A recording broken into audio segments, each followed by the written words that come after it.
bahwa seorang pengikut menyesuaikan tingkah laku, gaya hidup dengan orang yang diikutinya. Jangankan di dunia ini, di akhirat nanti, identitas ini akan dimintakan pertanggungjawaban jawab dan akan ditanyakan kepada kita. Sekurang-kurangnya menjadi pengikut rombongan orang besar merupakan suatu nikmat. Paling tidak kita bisa numpang mujur. Kalau saya berangkat ke Bali ikut rombongan Pak Menteri misalnya, saya bisa bebas timbangan, tas saya tidak usah diperiksa-periksa barangkali. Kenapa? Ini rombongannya Pak Menteri, numpang mujur. Itu sekurang-kurangnya. Tetapi tentu untuk menjadi anggota rombongan Pak Menteri ini kan harus ada tanda, ciri-ciri atau yang disebut identitas. Kalau kita mengaku dan memproklamirkan diri sebagai umat Nabi Muhammad, sebagai pengikut beliau, apa sih identitasnya, ciri-cirinya? Inilah yang akan kita bicarakan pada kesempatan ini, bersumber dari surah Al-Fatah ayat 29. Allah Subhanahu wa taala menjelaskan Muhammadur Rasulullah, bahwa Nabi Muhammad itu adalah utusan Allah, pesuruh Allah.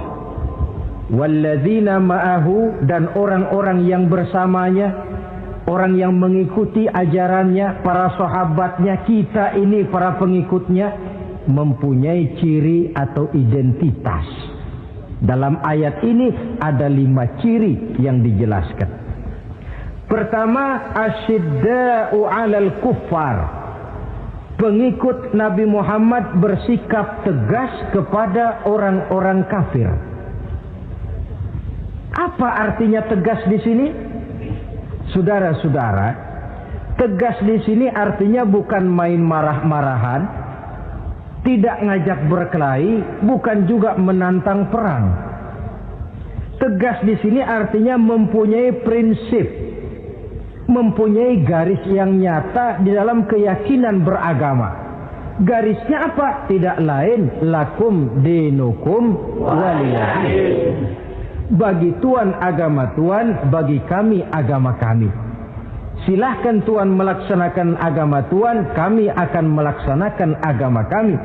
Kami menghormati Tuhan, Tuhan pun menghormati kami. Tetapi soal agama tidak usah dicampur adukkan.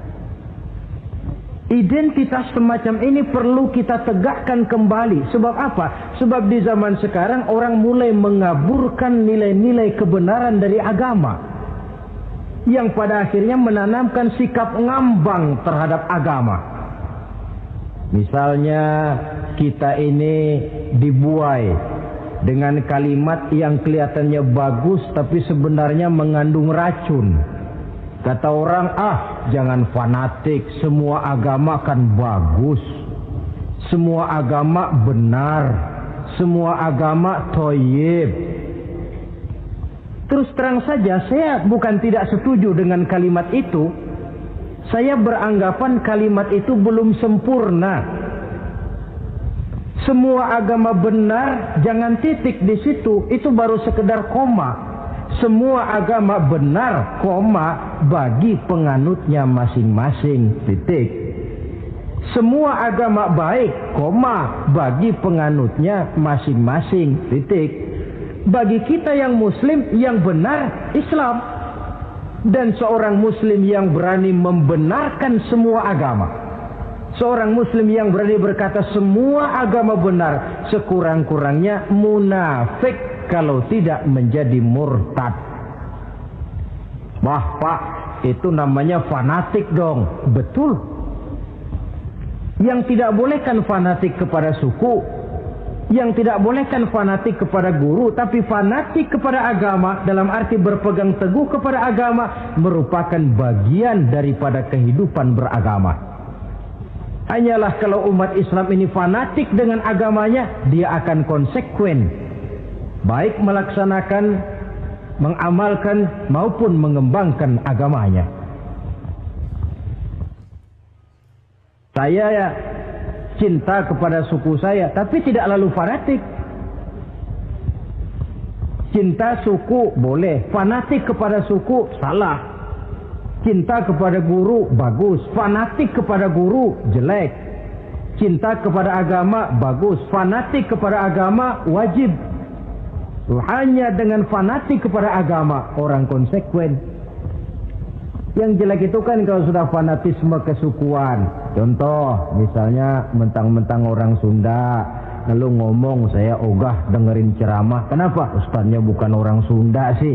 Ini nggak bener, emangnya Nabi Muhammad kelahiran Ciamis? Kan tidak.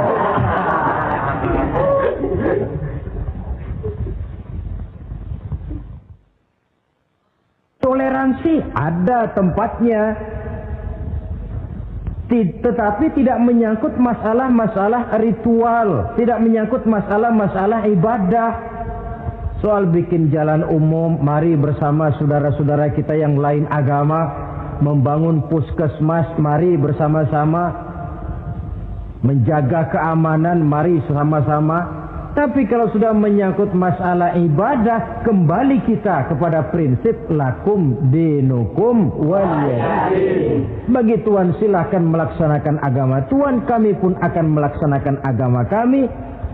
Silahkan menyebarkan agama, tetapi jangan kepada orang yang sudah beragama. Ini batas toleransi. Jangan menyebarkan agama kepada orang yang sudah beragama. Maka dalam sejarah sudah dibuktikan, alhamdulillah, kalau kita mau objektif menilai sejarah, ketoleransian umat Islam itu sudah dibuktikan oleh fakta sejarah. Tetapi tanpa harus mengorbankan nilai-nilai akidah, keyakinan-keyakinan yang harus kita jaga dan kita pertahankan. Taruhlah kita sekarang masih disanggup berkata dan berpendirian semacam itu.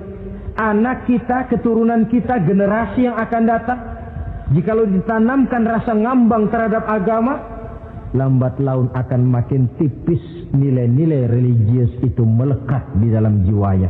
Dan akibatnya akan rawan kemajuan macam apapun, modernisasi macam apapun, kalau sudah terlepas dari kaitan kehidupan beragama, tidak akan banyak menolong untuk mensejahterakan umat manusia.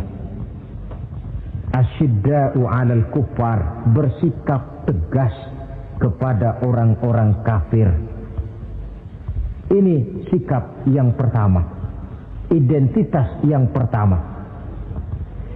Yang kedua, ruhama'u bainahum, kasih sayang kepada sesama mereka.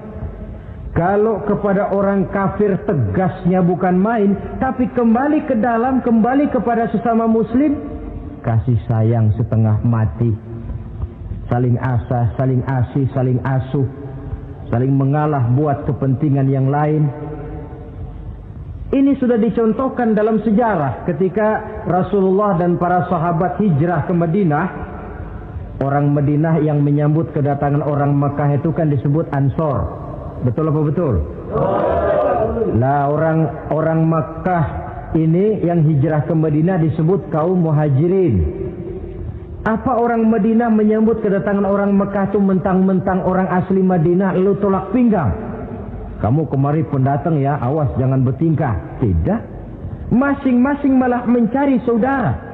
Karena apa? Persaudaraan dalam Islam diikat dengan akidah. Artinya ini dari manapun orang datang, apapun warna kulitnya, bahasa apapun yang dia pakai, jikalau akidahnya sama, dia saudara kita. Hadirin, terus terang saja ya, banyak orang-orang yang tidak senang kalau melihat umat Islam sampai bersatu. Maka segala macam cara mereka lakukan agar kita jangan bersatu. Terang-terangan menghantam Islam, tidak mungkin orang berani. Kenapa? Saya pikir sebodoh-bodohnya umat Islam, dia masih fanatik sama agamanya. Dia masih sanggup bilang, mas gue emang gak sembayang, tapi agama gue lu hina, gue bacok lu. Itu kan positif, fanatisme agama namanya. Maka orang menghantam Islam itu lalu nggak berani terang-terangan. Caranya belajar dari Van der Plas, belajar dari Snokor-Gronya. Mau menghantam Islam, masuk ke tengah-tengah umat Islam. Pakai peci, kalau perlu pakai sorban, pakai sorban. Tidak bisa assalamualaikum, latihan, assalamualaikum. Hantam Islam dari dalam. Caranya, kalau perlu dibuatkan merek-merek Islam. Yang mereknya Islam tapi tujuannya bikin kacau dalam Islam. Muncullah yang namanya Islam ingkar sunnah. Muncul yang namanya Islam sejati. Islam. Mereknya Islam, tujuannya bikin kacau dalam Islam. Kalau dia sudah mengkafirkan orang lain yang tidak sepaham dengan dia, tidak mau bermakmum kepada orang yang sepaham dengan dia. Kalau cara ini tidak kena, mereka putar lagu lama. Apa lagu lama itu? Lagu khilafiyah. Lagu lama itu supaya kita sengketa sesama kita, mempersoalkan hal-hal kecil. Waktu terbuang, energi habis untuk mempermasalahkan hal yang tak pernah kunjung selesai. Sering kejadian toh di kampung-kampung. Yang satu pakai usolli, yang satu tidak, lalu pisah RT. Yang satu azan sekali Jumatan, yang satu 2 kali, lalu bangun masjid lagi. Yang satu kunut, yang satu tidak, asah wolo. Persoalan yang semacam ini sampai kiamat tidak akan kunjung selesai. Oleh karena itu potensi yang besar ini tidak tersalurkan dengan wajar karena kita centang perenang di dalam, tidak pandai menjaga kesatuan dan persatuan sebagai modal dasar untuk berbuat yang lebih baik. Adalah lebih baik kita ini mencari titik-titik persamaan dan bukan memperbesar pola perbedaan. Ruhama'u bainahum, kasih sayang sesama mereka. Imam Ghazali memberikan contoh kun kal yadain wala takun kal uzunain. Hai umat Islam, hiduplah kamu seperti 2 tangan. Saling asah, saling asih, saling asuh, saling mengalah buat kepentingan yang lain. Coba lihat 2 tangan kita, rukunnya bukan main. Kalau tangan kanan maju ke depan, kata yang kiri, oke, saya mengalah. Dia mundur ke belakang. Kiri di depan, kata kanan, sekarang giliran saya ngalah. Dia mundur ke belakang. Akhirnya kita jalan lenggang. Enak nggak dilihat orang? Coba kalau nggak ada yang mau ngalah. Tangan kanan ke depan, kata yang kiri, gue juga bisa, dia ke depan lagi. Depan kayak robot kita jalan. Lalu mekanisme kerjanya, tangan kanan kerjanya bagus-bagus toh. Salaman tangan kanan, tanda tangan tangan kanan, hitung duit tangan kanan, ambil kue tangan kanan. Kiri nggak pernah protes, tahu posisi. Memang tugas saya bidang pembersihan. Ya pembersihan saja dilakoni. Artinya apa ini? Yang satu dengan yang lain saling memperkuat walaupun komposisinya berbeda. Dicontohkan dalam perjalanan kehidupan sahabat Nabi. Sahabat Nabi yang paling terkenal itu 4 orang. Sayyidina Abu Bakar, Sayyidina Umar bin Al-Khattab, Sayyidina Utsman bin Affan, Sayyidina Ali bin Abi Thalib. 4 sahabat ini kalau kita lihat komposisinya, keahliannya lain-lain. Coba, ada Sayyidina Abu Bakar, ini sahabat merangkap mertua. Kalau bahasa sekarang, Abu Bakar ini disebut kiai diplomat. Kiai karena beliau orang alim, diplomat karena pandai bersiasat, ahli politik. Kemampuan berpolitiknya digunakan buat kepentingan agama.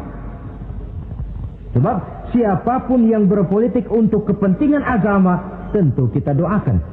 Tetapi siapapun yang jual agama untuk kepentingan politik, kita juga berdoa. Cuma tentu doanya lain dengan yang berpolitik buat agama tadi. Saudara hadirin yang saya hormati, ada Umar bin Khattab. Ini kalau bahasa sekarang disebut imam jenderal ini. Imam tapi jenderal, jenderal tapi imam. Kenapa imam? Karena dia mampu memimpin jamaah di masjid. Kenapa jenderal? Karena dia sanggup memimpin tentara di medan perang. Kegagahannya, keberaniannya, keperkasaannya digunakan membantu perjuangan Rasul. Ada Utsman bin Affan, santri ekonom. Kenapa santri? Karena dia orang kaya. Kenapa ekonom? Karena dia pengusaha bergerak di bidang bisnis. Keuntungan usahanya untuk membantu perjuangan Rasul. Ada Ali bin Abi Thalib, tokoh muda tapi intelek. Masih muda tapi rela mengorbankan nyawa demi keselamatan Rasul di malam hijrahnya. Alangkah nikmatnya umat Islam ini kalau punya kiai diplomat, imam jenderal, santri ekonom, pemuda intelek yang masing-masing bekerja sama menunjang untuk kepentingan agama. Ruhama ubainahum, kasih sayang di antara sesama mereka. Mobil, kenal mobil enggak? Ya. Mobil itu baru bisa jalan dengan baik kalau seluruh onderdilnya kompak. Kalau yang satu sudah merasa dirinya lebih penting dari yang lain, alamat mobil udah dekat mogok. Misalnya yang jadi bensin nyombong. Kalau enggak lantaran saya enggak bakalan jalan nih mobil. Bannya denger, sombong. Kata ban, sombong kamu bensin. Apa kamu kira kamu saja yang penting? Saya tersinggung, kata ban, lalu kempes. Kira-kira kalau ban kempes jalan nggak mobil? Begitulah umat ini. Kayak satu bangunan. Ada yang jadi jendela, pintu, tiang, genteng dan sebagainya. Tetapi satu sama lain hendaknya saling memperkuat. Kalau tidak, kita ini pernah diramalkan oleh Nabi, yushiku an tada'a alaikumul umam kama tada'al akalatu ala qas'atiha. Satu saat akan datang di tengah-tengah kamu di mana keadaanmu waktu itu seperti makanan di meja makan. Coba bayangkan, menurut Rasul satu saat kondisi umat Islam akan seperti makanan di atas meja. Yang barat mau makan, yang timur mau santap, yang selatan mau ganyang, yang utara mau injak-injak. Satu saat kondisi umat Islam akan seperti itu. Heran sahabat, ya Rasulullah, kok kita bisa dikepung begitu rupa? Iya. Apa pada waktu itu jumlah kami sedikit ya Rasulullah? Tidak, kata Rasul. Bal antum yawma idzin katsir. Jumlahmu pada waktu itu banyak, besar, kamu mayoritas. Cuma sayang, kata Nabi, walakinnakum ghusaa'un ka ghusaa'is sail. Tetapi keadaanmu waktu itu seperti busa di lautan. Banyak tapi centang perenang. Banyak tapi tidak punya daya dan kekuatan. Dipermainkan gelombang lautan, dihempaskan ke tepian pantai tanpa punya makna dan arti. Mayoritas tapi nasibnya ironi. Lantaran apa ini? Kita tidak pandai menjaga kesatuan dan persatuan. Prinsip ruhama ubainahum, kasih sayang di antara sesama mereka, belum bisa kita wujudkan. Oleh karena itu, hadirin yang saya hormati, identitas yang kedua ini mari kita tegakkan. Menggalang kesatuan dan persatuan untuk kejayaan agama yang kita cintai. Soal posisi silahkan berbeda, soal profesi silahkan berbeda, tetapi hendaknya perbedaan ini tidak menyebabkan persimpangan tujuan. Satu sama lain saling memperkuat. Identitas yang kedua, bahwa kita sudah diikat dengan akidah, tidak oleh ras, warna kulit, suku, bahasa, oleh akidah. Satu kali orang sudah syahadat, dia adalah saudara kita. Sudah lewat masanya di mana kita umat Islam ini dikotak-kotakan, dan sudah datang waktunya di mana kita bersatu, saling menunjang, saling membantu, sehingga dengan demikian terwujudlah satu masyarakat yang diikat dengan nilai-nilai akidah. Ini yang kedua, kasih sayang kepada sesama muslim. Satu badan itu kalau yang satu sakit, yang lain kan akan ikut merasa sakit.